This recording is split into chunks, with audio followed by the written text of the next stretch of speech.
তিন ব্যক্তির দোয়া আল্লাহ তাআলা কখনো ফিরিয়ে দেয় না। এই যে রমাদান মাস আসলো, এই রমাদান মাস রহমত, বরকত, মাগফিরাতের মাসে স্বয়ং আল্লাহ তাআলা রাসূল সাল্লাল্লাহু আলাইহি সাল্লাম হাদিসের বর্ণনায় বলেছেন যে তিন ব্যক্তির দোয়া কখনো ফিরিয়ে দেয়া হয় না। গুলির বুলেট মিস হয়ে যেতে পারে, কিন্তু এই দোয়া কখনো মিস হয় না। সালাসু দাওয়াতিন লা তুরাদ্দু ফিহিন্না আদ-দাওয়াতুস সাইম হাত্তা ইয়াফতুর।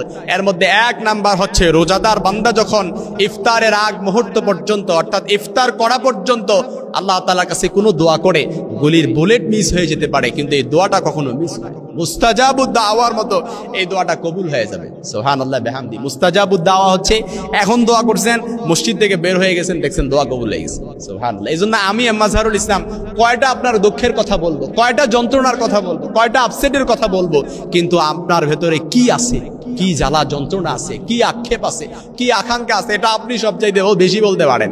সংসারে অশান্তি আছে, স্বামী স্ত্রীর ভালোবাসা মজবুত হচ্ছে না, বন্ডিংটা মিলছে না, আপনি আল্লাহর কাছে দোয়া করেন, দেখবেন স্বামী স্ত্রীর ভালোবাসা মজবুত হয়ে যাবে, এমন ভাবে বিল্ড আপ হবে যেটা জান্নাত অবধি করাবে। সুবহানাল্লাহ বিহামদি। সন্তান কথা শোনে না, ইফতারের আগ মুহূর্তে অর্থাৎ রোজাদার রোজা রাখা অবস্থায় আল্লাহ তাআলার কাছে দোয়া করেন, ওই দোয়া কখনো ফিরিয়ে দেয়া হয় না। সুবহানাল্লাহ বিহামদি। পেরেশানিতে আছেন, দুশ্চিন্তা আছেন, মামলা মোকদ্দমায় জড়িয়ে আছেন, ঋণে জর্জরিত আছেন, ঋণের কথা তো না বললেই নাই। আহা, কত ভাই যে আমাদের কাছে ফোন করে কান্নাকাটি করে, কত আক্ষেপ করে, আহা চোখের পানিগুলো ছেড়ে ছেড়ে কিভাবে যে কান্নাকাটি করে, হাউ মাউ করে, ঋণের বোঝা এমন ভাবে জর্জরিত আছে, দেয়ালে পিঠ ঠেকে গেছে, ডানে বায়ে সামনে পিছনে বেরোবার কোন দিকে রাস্তা নেই।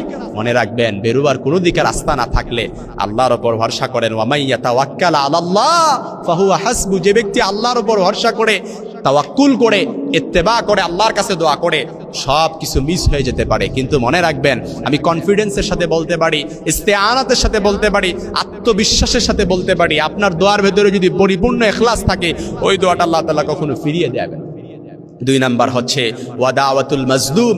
মাজলুমের দোয়া আল্লাহ তাআলা কখনো ফিরিয়ে দেয়া হয় না।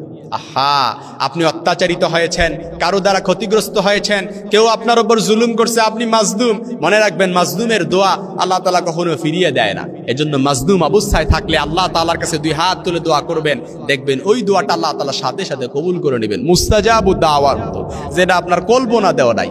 তিন নাম্বার হচ্ছে ওয়াদাওয়াতুল মুসাফির। মুসাফিরের দোয়া আল্লাহ তাআলা কখনো ফিরিয়ে দেওয়া হয় না। অপর এক বর্ণনা এসেছে ওয়াদাওয়াতুল ওয়ালিদ।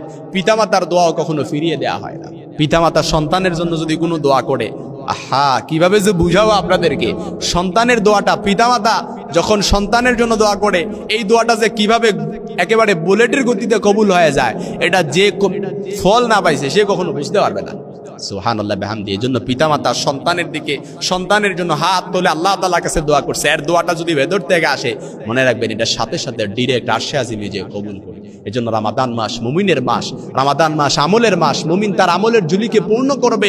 মুমিন রমাদান মাসে 11.5 মাসে যা দোয়া করছে, কবুল হইছে না না হইছে এগুলোর দিকে না তাকিয়ে রমাদান মাস পেল, সেই মোক্ষম সময়ে এই সময়গুলোকে সে কাজে লাগাবে। কারণ মুমিন ভালো করে জানে, আমি জারি করছি ইফতারের আগ মুহূর্তে আমি একজন রোজাদার বান্দা, আমি আল্লাহর কাছে যা দোয়া করব, স্বয়ং নবীজি বলেছেন এই দোয়াটা আল্লাহ তাআলা কবুল করে নেবেন।